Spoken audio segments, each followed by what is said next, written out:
something. So, and I know we're going to talk a lot about Cena in the weeks to come, but you remember a few weeks ago, maybe a month or two ago on this show, I was like, who'd be the perfect last opponent for John Cena? I said it'd be Oba Femi. Let Oba, like, what better way to launch him? Either do that or put him in the Rumble, something like that.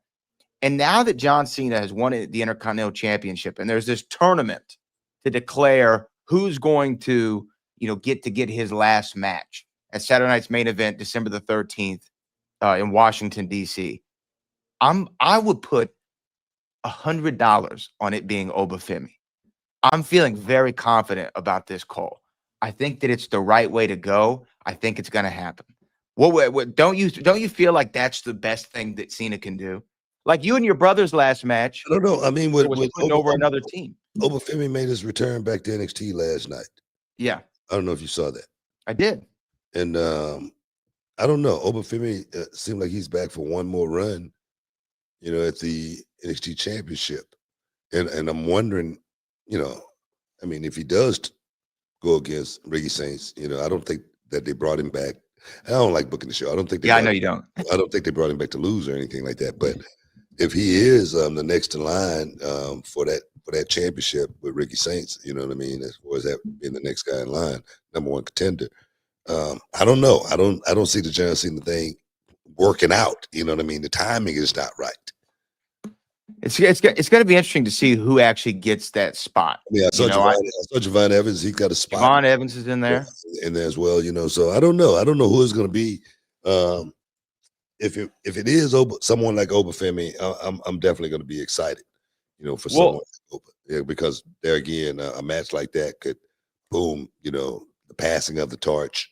That's one thing. Then again, I don't want to book the show. Well, let me ask you this. What do you think of the idea of the tournament? The tournament to declare John Cena's last opponent.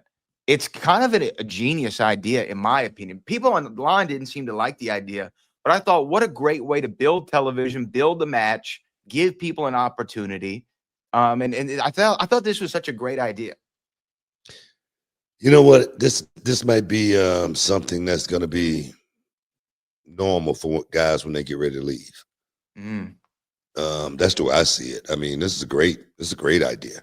The way I see it, I mean, having these young guys vie for that position, and then one of those young guys do get that position, and then rise up at the same time. John Cena has always been John Cena doing the right thing, but it's always been this business as far as guys, passing the torch on the way out.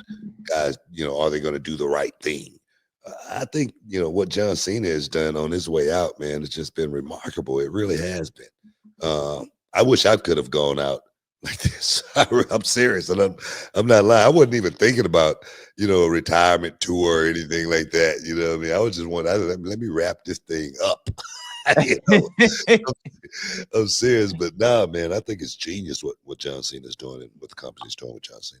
I think it's the best retirement phase in wrestling history. I think the one that was a runner-up to it was Rick. If you remember Rick leading up to that match with Shawn at WrestleMania, Shawn Michaels, if Rick lost a match, that would be his last match. So every match that he had a little extra on it. And I thought that was a great concept. But this one is just, to me, like, this is the best way that somebody like John Cena can go out. And then he won the Intercontinental Championship on Monday night. He beat Dom. What do you think of that? You know what? I just think it's really, really good TV. It's really, because people wondering what's going to happen with Dom. I don't think people need to worry about what's going to happen with Dominic Mysterio. This guy's on a trajectory like I've never seen before in this business. I'm serious. Dominic Mysterio, the way he has taken that role, taken that mantle and run with it. And Dominic is kind of like, I wouldn't say kind of like, Dominic is in his own lane.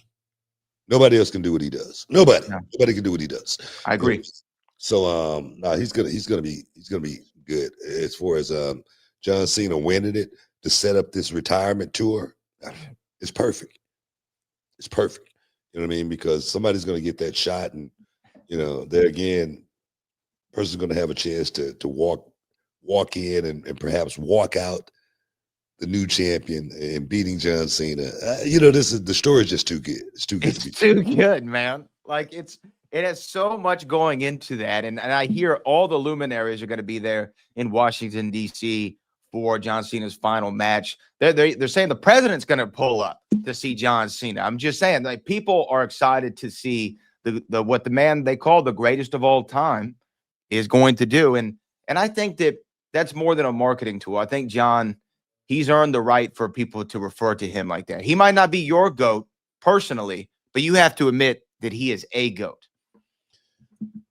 You know what? I don't know, how people, rank, the Sure. GOATs and whatnot. But what John Cena has done for this business in the ring and out of the ring, it's been GOAT status. Um, Yes.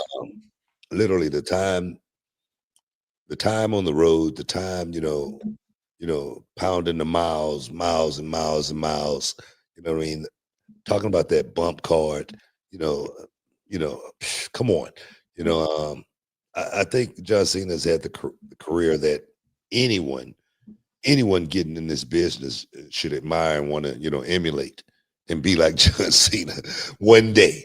You know what I mean? Because he's had a hell of a career, and I've said before. I know we got to take a break. I've said it before, and a lot of people took it the wrong way. You know what I mean? But not John. He didn't take it the wrong way. I said John Cena wasn't the best wrestler in the world.